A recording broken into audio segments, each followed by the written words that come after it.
Bangladesh x cadet association বেকা সিলেট ইউনিটের উদ্যোগে ইফতার ও দোয়া মাহফিল অনুষ্ঠিত হয়েছে।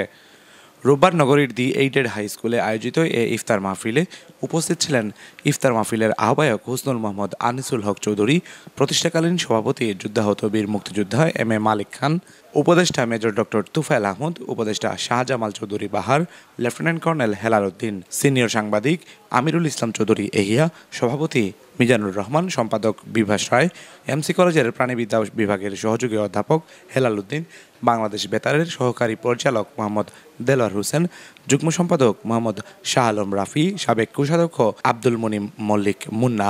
এছাড়া উপস্থিত ছিলেন কোষাধ্যক্ষ পিকলু কুমার সরকার, প্রচার সম্পাদক সাংবাদিক মুহিবুর রহমান, মহিলা বিষয়ক সম্পাদক সুনিয়া আক্তার চুমকি, নির্বাহী সদস্য আব্দুর রহমান, চদরুল ইসলাম, টিইও মজিরুদ্দিন, সদস্য M A Matin, Basudeb Talukdar, Mohammad Yahya, Muazzem Hossain lonely, Sultan Mohammad Raju, সাংবাদিক তাইমুল ইসলাম সহ আরও অনেকে।